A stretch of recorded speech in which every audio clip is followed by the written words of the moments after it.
My boyfriend proposed to me at my company's annual company gala, in front of 1,000 colleagues and live cameras. With feigned deep affection, he accused me of only caring about his money for the past 3 years, calling me a complete gold digger. The crowd around us cheered him on, and the chat scrolled with "Marry him. Prove you're not a gold digger." Under immense pressure, I smiled and nodded, "I will." The entire hall erupted in cheers. I took the microphone and, facing the cameras, said, "But there's a condition. We'll sign a prenuptial agreement live right now," itemizing the designer bags, the car, and the house he's given me, along with the money I've spent on him and the debts I've paid for his family. Every single detail will be calculated precisely. His face instantly fell. The annual company gala was alive with the clinking of glasses and lively chatter. As the marketing, I had just finished a round of toasts with business partners and was about to find a quiet corner to rest my feet. Suddenly, a huge spotlight shone on me. Center stage, my boyfriend, Ethan, stood holding a large bouquet of red roses. He was a relatively well-known online streamer. Behind him, a large screen was simultaneously live-streaming his personal page, with the viewer count rapidly skyrocketing and the chat scrolling by almost too fast to read. I froze. Ethan hadn't told me he would be here. The music turned lyrical, and he walked slowly towards me, microphone in hand. My colleagues giggled suggestively, making way for him. "Grace, we've been together for 3 years." Ethan's voice, amplified by the microphone, filled the entire banquet hall and reached the ears of millions of followers in the live stream. "I know you've always been a girl with high standards for her lifestyle." My brow furrowed imperceptibly. "You like the latest designer bags, fine jewelry, and the way I look when I say buy it. His tone carried a doting affection, as if he were sharing our sweetest PR. I've 8 moments. Colleagues around me began to whisper. "So, Grace is really like that? I never would have guessed. She's usually so decisive and efficient, but it turns out she's a gold digger." On the large screen, the chat in the live stream grew even more frantic. "I told you. This woman is definitely after our Ethan's money. She looks shrewd, she's definitely a gold digger. Ethan, run. Don't let her trick you." Ethan ignored the whispers around me and the malicious comments in the live stream, continuing his heartfelt speech. "They don't understand you, but I do. Everything you want, I'll give you. You asked me to buy a house for us to marry in, paid in full, with the title in your name. I promised you, and I'll go arrange it right away." He paused, his voice choking up. "I know you think everything I've done for you is a given. You always say my love isn't enough, but I've truly given my all." As he spoke, he knelt on one knee, holding up a large diamond ring box. "They all say you're a gold digger, that you only love my money, but I don't believe them. Grace, now, in front of everyone, will you marry me?" Tears in his eyes, his posture one of complete humility. It was as if he was using this proposal to give me a chance to prove my innocence. Marrying him would clear my name of being a gold digger. Not marrying him would confirm the accusation of being a gold digger, admitting I was just playing around, and once I'd gotten enough money, I'd just leave. All my colleagues in the hall were cheering him on. "Marry him. Marry him." The chat in the live stream was going wild. "Say yes. Prove you're not a gold digger. If you don't marry him now, you're heartless. Ethan is so devoted, I'm literally crying." I stood in the center of the lights, like a prisoner awaiting judgment. Ethan's grand proposal was a perfect scheme of manipulation, aimed solely at me. He had painted himself as a devoted, humble privileged heir willing to do anything for love, all I became an ungrateful, insatiably greedy vicious woman. He looked at me, a trace of cunning satisfaction hidden deep in his eyes. He was convinced that under such public pressure, I had no choice but to nod. I looked at him and suddenly smiled. Amid the deafening shouts of "marry him," I quietly nodded. "I will." The entire hall erupted in thunderous applause and cheers. Ethan's face showed expected ecstasy. He couldn't wait to place the ring on my finger. The followers in the live stream also erupted. "Ah, I knew it. They're truly in love. Ethan deserves it. Wishing you both happiness. Anyone who badmouthed Grace just now, come out and apologize. They're truly in love." I raised my hand, avoiding his movement. "Wait."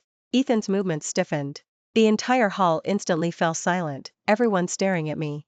I took another microphone from the host, my smile unchanging. "The ring can be worn, and we can get married. But there's a condition." I turned to Ethan, speaking clearly, word by word. "Right here, right now, in front of millions of people in the live stream, let's sign a prenuptial agreement." Ethan's face instantly changed. "Grace, what is the meaning of this?" He tried to hide his panic with a smile. Do we really need this between us? I smiled back, why not? Didn't you just say I like the latest designer bags, jewelry, and even made you buy a house in full? Since we're getting married, let's calculate all these things, the money you spend on me, the money I spend on you, and put it all in writing beforehand to avoid any quibbling later, shouldn't we?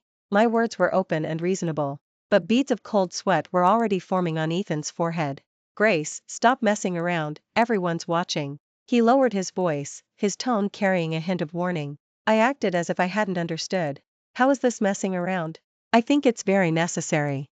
After all, a relationship is between two people, but marriage involves two family. Yes. Even family members keep clear accounts.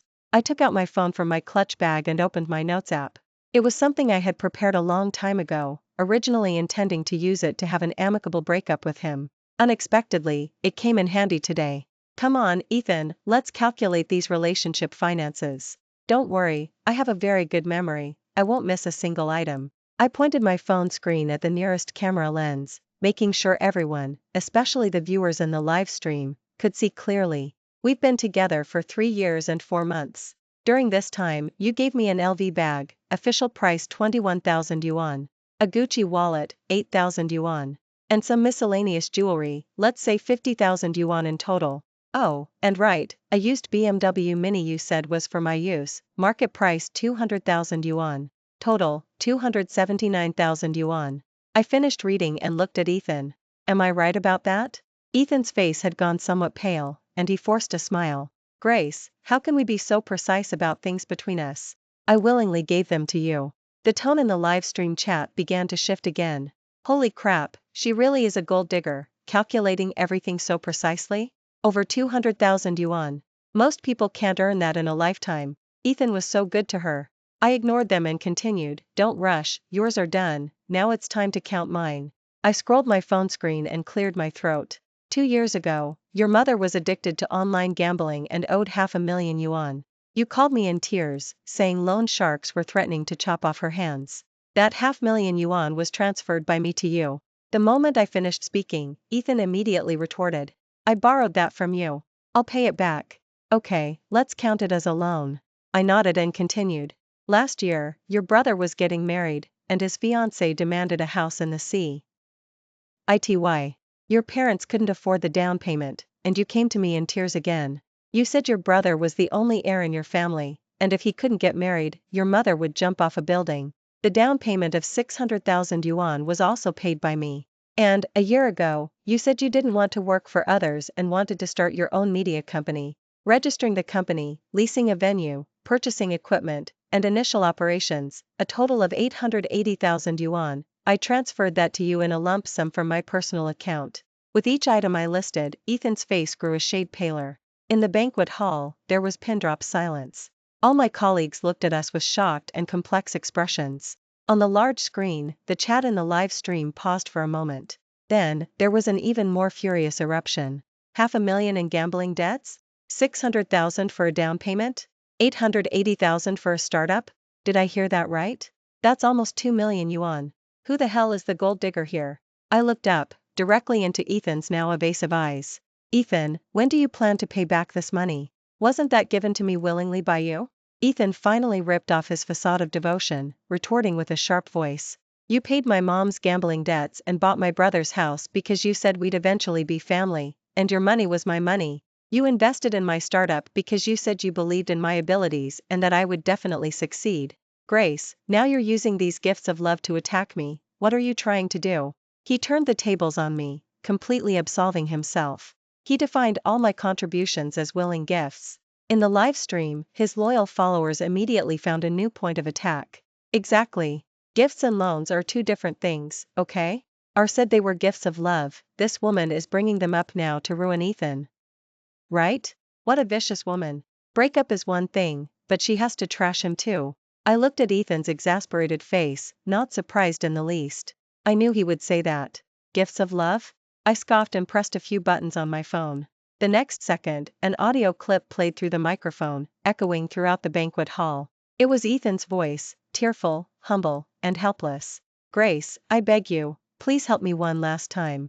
Those guys said if I don't pay them back today, they'll chop off my mom's fingers one by one. Grace, my brother is my parents' lifeline. If he can't get married, my mom will really die. Just pity me. Grace, I really don't want to live under anyone else's thumb anymore. I've been preparing this project for a long time, and it will definitely succeed. When I make money, I'll pay you back double. I'll buy you a big house, a huge diamond ring, and make you the happiest woman in the world. Clip after clip. They were all recordings of him tearfully begging me for money. Each time, he promised to repay. Each time, he lowered himself immensely. When the recordings finished, the entire hall was in pin-drop silence. Ethan's face could no longer be described as merely pale. It was a greenish gray, the despair of blood completely drained. He probably never imagined that the woman who was completely obedient to him, who believed everything he said, would keep these things. Ethan, I turned off the recording, my voice devoid of any warmth. Do I need to project all our chat history and my bank transfer records onto the big screen for you and your followers to scrutinize one by one? His body trembled, his lips quivered, unable to utter a single word. The chat in the live stream, after a brief moment of blankness, completely exploded. Holy cow! The recording! This is solid proof, right? This guy's voice, why does it sound so pathetic? Is this still the charming and protective idol Ethan I know? Pay you back double? His idea of double is sending some fakes, and then publicly humiliating her as a gold digger during a proposal? The ultimate brazen freeloader. I'm sick to my stomach. Ms. Grace, run. Getting involved with a man like this is a lifetime of bad luck. Public opinion instantly reversed in the face of irrefutable evidence. I looked at Ethan, teetering on the verge of collapse, with not a ripple of emotion in my heart. This was just the beginning. Furthermore, I changed my tone. Regarding those gifts you gave me, we seem to need to redefine their value. I raised my phone and opened another set of photos in my album. You said the LV bag you gave me was 21,000 yuan. Unfortunately, I took it to a luxury authentication center, and it's a high-quality replica, market price no more than 3,000. You said the Gucci wallet was 8,000 yuan. It's also fake. The authentication fee was even more expensive than the wallet itself. And this engagement ring in your hand, I pointed to the box he held. You said it was a 1-carat D-color VVS1, worth 300,000 yuan. Sadly, it's just a moissanite, costing a few hundred yuan at wholesale markets. Oh, and by the way, that used BMW Mini you said you bought for me for 200,000 yuan, I saw the transaction video between you and the car dealer on your dash cam. I smiled. The actual sale price was 80,000 yuan. And the car is still registered under your company, belonging to company assets. I only have the right to use it. With each sentence I spoke, I released the corresponding authentication certificate, transaction screenshots, and video evidence. On the big screen, it was all in writing, clear as day. Ethan's lies were publicly exposed by me, piece by piece, without a shred of decency. The true value of all the things he gave me, combined, might not even reach 20,000 yuan. But what I had paid for him and his family, in genuine money, was nearly 2 million yuan. Ethan, I looked at his completely bloodless face and asked the final question. The house for marriage you said you'd buy for me in full, was the property title going to be in your parents' names? You're talking nonsense. Ethan was like a cat whose tail had been stepped on, instantly bristling. He lunged at me, his face contorted in a grimace, trying to snatch my phone. You despicable woman. You played me. I was already prepared and stepped back, dodging his hand. 2 security guards from the annual gala immediately rushed up, restraining the frantic Ethan firmly, one on each side. Let me go. Let me go. He was still struggling, yelling obscenities. Grace. I hope you rot in hell. Who do you think you are? You just saw my success and wanted a cut of my money, didn't you? I'm telling you, no way. I won't give you a single cent.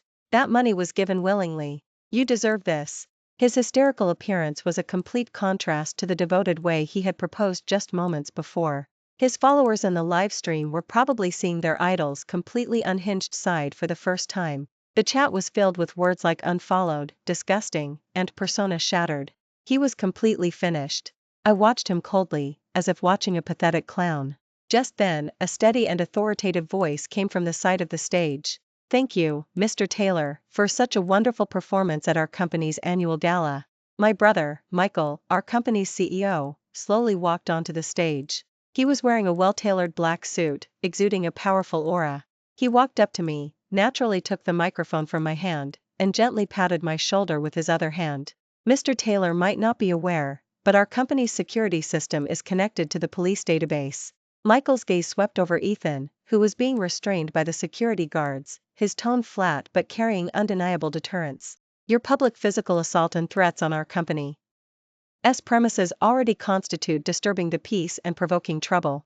He paused, then looked at the two security guards. Call the police. Those three simple words made Ethan instantly stop struggling. The madness on his face receded, replaced by utter terror. No. Don't call the police. He began to beg, Ms. Grace. I was wrong. I just lost my head for a moment. Michael didn't spare him another glance, as if he were just annoying trash. He turned to face all the colleagues and live cameras, raising the microphone. Colleagues, online viewers, please excuse this spectacle. Here, as Grace's family member, I officially announce something. He looked at me, his eyes filled with apology and concern. My sister, Grace, is single again starting from this moment. To celebrate her breaking free and starting anew, all expenses for tonight's gala, including everyone's raffle prizes, will be doubled, and I will cover the cost personally. After a brief silence, the entire banquet hall erupted in cheers even more enthusiastic than any before. Mr. Michael is awesome. Congratulations on being single again, Ms. Grace. Get lost, you scumbag. I looked at my brother's firm back, and my tightly wound nerves finally relaxed. My eyes welled up unexpectedly. In the live stream, Ethan was already trending #1, being fiercely condemned. Hashtag freeloading streamer, hashtag botched proposal backfires, hashtag support Grace. The streaming platform he collaborated with immediately issued a statement, announcing the immediate termination of his contract and reserving the right to pursue legal action. And I, in this absurd fiasco, was completely freed.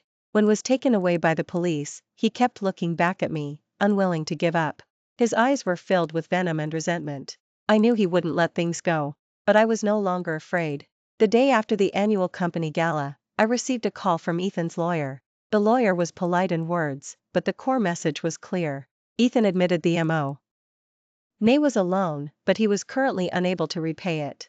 He had no assets under his name, and his streaming career was ruined. He was destitute. As for his mother's gambling debts and his brother's down payment for a wedding house, they had no legal relation to me whatsoever and were classified as my voluntary gifts. In simple terms, he was being completely unreasonable. He was convinced I couldn't do anything to him. Ms. Grace, the lawyer said slowly over the phone, Mr. Taylor's intention is that it's better to make peace than prolong hostilities. Going to court won't be good for your reputation either. Why don't we both meet halfway, and just let this go? What do you think? Let it go? I laughed in anger. Why should I? Because he's a penniless nobody now, while you, Ms. Grace, are a respected director at a publicly traded company. The lawyer's voice carried a hint of condescending superiority. Getting entangled with a scumbag will only lower your own standing. Smart people know when to cut their losses.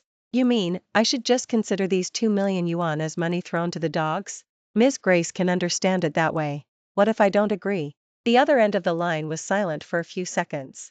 Then, Taylor might choose some rather extreme methods to protect his rights. The lawyer's tone turned chilling. For example, accidentally leaking some private photos and videos of you from your relationship onto the internet. He has nothing now, a worthless life, nothing to lose. Ms. Grace, you're different. It was a blatant threat. They thought they had found my weak spot. They thought I would swallow my pride and endure it for the sake of my reputation. I hung up the phone without a word. That afternoon, I had Sarah, my assistant, bundle up all the evidence I had long prepared, including recordings, transfer records, chat screenshots, and the recordings of Ethan and his lawyer threatening me over the phone. I sent it all to my brother's private legal team. I added a note, sue him until he rots in jail. I didn't care if I got the money back. I just wanted him to pay the most painful price for his actions. Some people, unless you crush them in the mud, to dust, will never know what pain truly feels like. I thought this would be a protracted battle. Unexpectedly, 3 days later, things took a turn. Ethan's mother and brother, along with a large group of relatives, stormed downstairs at the company building. They were holding banners and wailing and crying loudly. The banners read, "Heartless capitalist driving people to their ruin. Give back my son's hard-earned money." The company lobby was instantly swarmed and blocked. Brenda, Ethan's mother, plopped onto the floor, slapping her thigh and wailing loudly. Where is the justice? All the money my son worked so hard for was swindled by this manipulative woman. Now that she's successful and a director, she's kicking my son to the curb and suing our family. She's trying to drive our whole family to ruin. His brother, Kevin, was fanning the flames beside her. My brother was just too foolish and devoted. This woman swindled him out of his money and exploited him. Now he's lost everything and is facing jail time. Everyone, come see. This is a director at a publicly traded company, a vicious woman. They had invited many media reporters, who were aiming their cameras and microphones. Onlookers who didn't know the full story pointed fingers at the company. Security guards tried to maintain order but were completely entangled by the swarm of relatives they had brought, unable to do anything. I stood by the office's floor-to-ceiling window, coldly watching the farce downstairs. My assistant, Sarah, walked in anxiously. "Miss Grace, what should we do now? It's chaos downstairs, and many reporters are here. It's really bad for our company's image. And online, trolls have started manipulating public opinion, saying we're abusing our power and twisting the truth." I didn't speak, just watched the wailing old woman downstairs. This was Ethan's backup plan. He knew he was finished, so he wanted to use this shameless ruffian approach to drag me down with him, and drag the company down too. He wanted to ruin me, ruin my career. He thought I would compromise and back down, as I had countless times before, to settle the dispute. He thought what I cared about most was this hard-earned job and reputation. He was both right and wrong. I cared. But I cared more about myself. "Sarah." I turned around, my voice calm. "Go to the PR department and have them issue a public statement. State that, regarding Ethan's family's malicious defamation against me personally and the damage to the company's reputation, we have reported it to the police. All relevant evidence will be fully handed over to the police and lawyers. Furthermore, clearly attach the transfer records of those two payments, totaling 1,100,000 yuan, from my personal account that I originally transferred to Ethan's mother and brother, to the public statement. Tell everyone that I do not accept any form of private settlement and mediation. We'll see them in court for this." Sarah was stunned. "Ms. Grace. If we do this, there will really be no room for reconciliation. Your relationship with the Zhou family. I never had a relationship with them to begin with." I cut her off. "I am simply a victim who has been scammed out of money." I looked at the ugly faces downstairs, my eyes devoid of any warmth. Ethan, and his entire family. They were like a group of leeches, attracted by the scent of blood. Once they latched on, they wouldn't give up until they had drained your last drop of blood. Against them, any kindness or concession was cruelty to myself. Less than 10 minutes after the public statement was released, the police arrived. Ethan's family was taken away en masse on charges of disturbing public order. The farce finally dead. But I knew, this wasn't over yet. That evening, I received a call from an unknown number. It was Ethan's mother, Brenda. She had been lectured by the police all afternoon and had just been released. On the phone, her voice was no longer that of a woman throwing a tantrum, but carried a sinister resentment. "Grace, you're ruthless. Are you really not satisfied until you've driven our whole family to ruin?" I couldn't be bothered to reply, preparing to hang up. "Don't gloat." As if she knew I was about to hang up, she spoke urgently. "You think calling the police solves everything? I'm telling you, my son has something of yours. If you dare to sue him, he'll post all those things online. He'll ruin your life for good. Then, we'll see how you keep your director position." Just as I expected. The same old trick. "Is that so?" I let out a soft laugh. "Then tell him to post it. I'll be waiting." With that, I hung up the phone and blocked her number. I leaned back on the sofa, closing my eyes. Images of my time with Ethan flashed through my mind. The sweet nothings he had whispered to me, the beautiful future he had painted for me. Once, I too believed it was love. Now, it seemed, it was nothing more than a meticulously planned scam. And I was the foolish prey. My phone vibrated. It was a message from my brother, Michael. "Everything's handled. The lawyers will follow up. Don't be afraid." Those few simple words instantly softened my tightly wound nerves. I replied with an okay. Then, I opened another chat window. It was an avatar on my contact list, one I had never contacted before, lying dormant. I sent a message. "Are you asleep? There's something I need your help with." The person I contacted was David, a private investigator. He was the husband of a college senior of mine, reliable and highly capable. I had only ever seen his photos on my college senior's social media feed and had never interacted with him. But now, I needed his help. "Ms. Grace, please. Tell me." David replied quickly. "I need your help investigating someone, Ethan. And his family. I need all information on them, both public and private.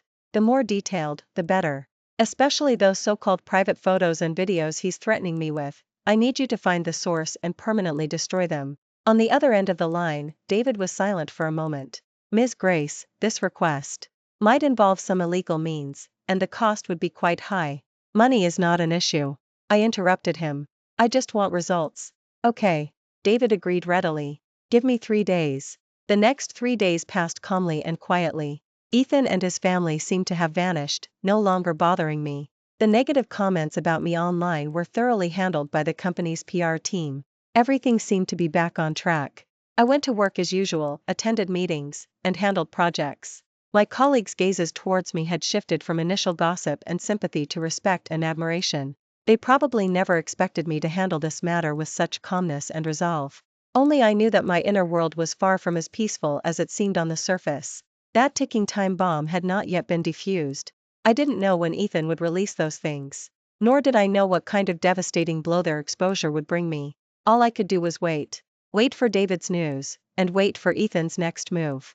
On the evening of the 3rd day, I received an encrypted file from David. Inside the file was a detailed investigative report about Ethan's family. It was even more shocking than I imagined.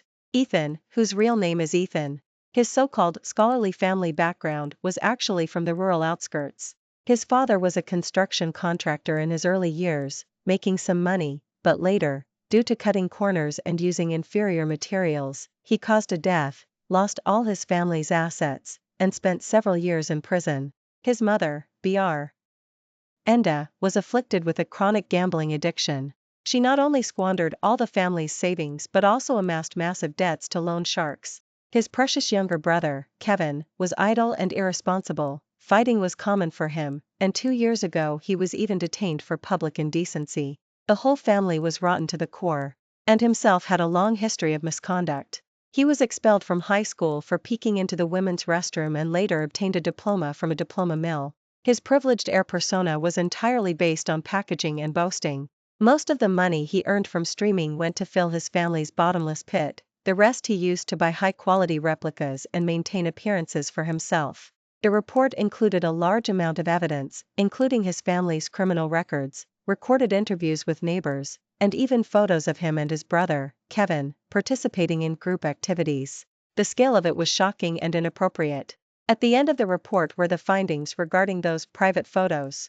David discovered that Ethan had indeed secretly filmed some intimate videos of us without my knowledge. However, he hadn't stored them on his own phone or computer. He had sold these things to a criminal ring specializing in sexploitation blackmail. His aim was to extort more money from me after our breakup using these materials. He had even thought of a plan B in case the blackmail failed, selling the videos to illicit websites to make a final profit. From beginning to end, he was calculating against me. He had no genuine feelings for me whatsoever. I looked at the report, my hands and feet were ice cold. It turned out that the man I had loved for 3 years was such a complete scumbag, a monster. David wrote at the end of the email, Ms. Grace, I have already negotiated with the ringleader of that criminal ring. He guarantees that all original files pertaining to you will be permanently destroyed before midnight tonight. Furthermore, he will provide us with all transaction records of Ethan selling videos to him. Additionally, to demonstrate his sincerity, he included an extra piece of information. Ethan ruined more than one girl using the same methods before he met you. I closed my computer, and all the blood in my body felt like it had frozen. I sat in the darkness for a long, long time. The city lights outside shone brightly, but not a single ray reached my heart. I once thought Ethan was just greedy, vain, simply dragged down by his terrible family background. I never imagined his human nature could be so corrupt. He wasn't just after money. He enjoyed the pleasure of manipulating others in the palm of his hand, of trampling on others' emotions and dignity. He was a born villain. My phone rang, it was David. Ms. Grace, everything's handled completely. His voice sounded a bit tired. I have reported that criminal ring to the police. I also handed over the evidence of Ethan's transactions with them to the police. Coupled with your previous charges of fraud, extortion and blackmail, and distribution of obscene materials, with concurrent sentencing for multiple offenses, he will probably never get out of prison in his life. Okay. I heard my own voice, eerily calm. Thank you. You're welcome. It's what I do. David paused, then added, as for Ethan's family, I also found some things. His father's construction project case back then wasn't an accident, it was deliberate. To save money, he used inferior materials and withheld workers' wages, leading to a worker strike and protest. In the chaos, a worker fell from a tall building and died. He paid off people to suppress the incident, and he was only convicted of negligent homicide. And his brother, Kevin, besides public indecency, is also implicated in a rape case. The victim was just too scared to report it at the time. I have anonymously submitted all this evidence to the relevant authorities. I believe there will be results soon. I listened quietly. It turned out that every single member of this family had dirty hands. Ms. Grace, David's voice became cautious. What do you plan to do next? What did I plan to do? I slowly stood up and walked to the floor-to-ceiling window. I looked down at the bustling city below. I want them disgraced and destitute, I said. I want them to pay the price for all the evil they've done. The next day, a bombshell expose dropped online. Hashtag Ethan and his family of criminals. This hashtag soared to trending #1 with explosive speed. Someone anonymously exposed all the damning information about Ethan's family. From his father's reckless disregard for human life, to his mother's chronic gambling addiction, to his brother Kevin's debauchery and rape, and Ethan's own fraud and sexploitation blackmail. Every single accusation was backed by detailed evidence. Photos, recordings, criminal records, witness and physical evidence, everything was fully available. The entire internet was shaken. No one had imagined that the streamer who cultivated a public image as a devoted privileged heir in the live stream actually came from such a squalid family. The few followers who had been defending Ethan instantly vanished without a trace. They were replaced by an overwhelming torrent of curses and scorn. Holy cow! Did this family just expose a whole den of criminals? This is terrifying. It's like a real-life family of villains. That girl who was raped is so pitiful. Kevin must be severely punished. And his dad? Is that negligent homicide? No, that's outright murder. Ms. Grace truly dodged a bullet. Good thing she got out fast. Public outrage was fully ignited. Soon, the police released an official police statement. Ethan, Kevin, and Ethan's father were officially arrested on suspicion of multiple criminal offenses. Brenda, though not directly involved in the crimes, was also placed under investigation for obstruction of justice. The most severe judgment of the law awaited them. The family was utterly finished. When I saw the news, I was signing a new partnership agreement. The sunlight outside the window was blindingly bright. I signed my name with sharp, decisive strokes, without the slightest hesitation. Everything was over. Or perhaps, everything had only just begun. My life was just beginning. After the commotion settled down, my life returned to peace. Far from suffering negative repercussions, the company's stock price soared thanks to my brother Michael's image as someone fiercely protective of his sister and an ethical company. And I became a representative of an independent woman in the eyes of many. Bold, calm, courageous, and resourceful. Many media outlets wanted to interview me, but I declined them all. I didn't want to become idle gossip for others. I just wanted to live my own life quietly and peacefully. A month later, my brother Michael called me into his office. This is the company's latest stock option plan. He handed me a document. The board of directors unanimously agreed to issue you additional stock options. By the end of the year, you'll be able to join the board. I was a little surprised. Michael, this is too, you deserve it, Michael interrupted me. You handled this crisis management exceptionally well. Not only did you minimize the company's losses, but you also turned it into positive publicity. Everyone has recognized your capabilities. He looked at me, his eyes filled with pure admiration and affirmation. Grace, you are never anyone's subordinate. You are my sister, Michael's sister, and most importantly, you are yourself. My eyes welled up, and I nearly shed a tear. My brother had always been my strongest support, from childhood to adulthood. No matter what decision I made, he supported me unconditionally. When I was at my most vulnerable and at my lowest point, he unhesitatingly stepped forward and created a safe space for me. Michael, thank you. You, don't be silly, Grace. There's no need for formalities between us. He smiled and ruffled my hair, just like when I was a child. By the way, Ethan's trial is next week. The lawyers say it's a foregone conclusion. I nodded. Michael, I want to attend the trial then. Michael was a little surprised, but he nodded. Okay. I'll go with you. I wanted to see for myself. Not to see how miserable he was, but to personally put an end to that foolish chapter of my past. I needed a formal farewell ceremony. To say goodbye to the version of myself who had been blinded by love, who had poured her heart and soul into a man, even risking a rift with her family. On the day of the trial, the weather was overcast. Michael and I sat in the front row of the public gallery. The courtroom was quiet, with only the voices of the judge and lawyers. Ethan, wearing a prison uniform, was escorted in by the court bailiffs. He had lost a lot of weight, looked much more haggard, his hair was shaved into a buzz cut, and there wasn't a trace of color in his face. He no longer resembled the glamorous streamer persona he once had. His gaze swept over the public gallery and quickly locked onto me. His eyes held a complex expression. There was resentment, an unwillingness to accept his fate, and a hint of regret I couldn't quite decipher. Brenda and Kevin's family were also there, sitting on the other side. When they saw me, their eyes blazed with fury, and they muttered curses under their breath. After a stern warning from the court bailiffs, they reluctantly fell silent. The trial proceeded smoothly. Evidence was conclusive and undeniable. Ethan's defense lawyer offered almost no effective defense, merely emphasizing repeatedly that he had been momentarily confused and was a victim of his upbringing. It sounded laughable and pitiful. During the final statement, Ethan forfeited his right to defend himself. He simply looked at me and asked, word for word, "Grace, did you ever love me?" The entire courtroom, everyone's gaze, focused on me. My brother Michael squeezed my hand, which was resting on my knee, trembling slightly. Meeting's gaze, I spoke 2 words, calmly and clearly. I did. I saw his eyes briefly light up, like a drowning man grasping at a straw.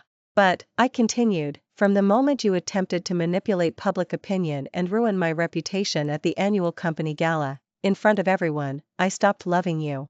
All the kindness you showed me was merely a carefully designed trap. All your love for me was openly priced, ready to be cashed in at any moment. Ethan, you don't deserve to speak of love. The light in his eyes instantly extinguished.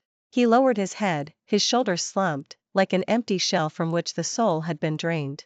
Finally, the verdict was delivered. Ethan, receiving concurrent sentencing for multiple offenses, was sentenced to 15 years in prison. His father, found guilty of intentional homicide, was sentenced to death, suspended for 2 years.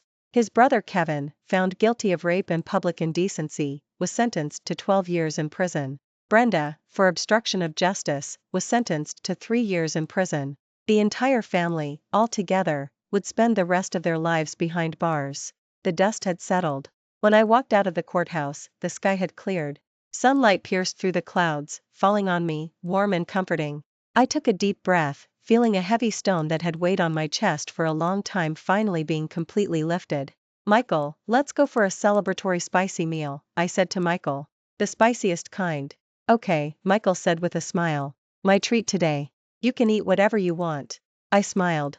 A genuine, relaxed smile from the bottom of my heart. Yes. I still had a loving family, a successful career, and a bright future. My life was just beginning.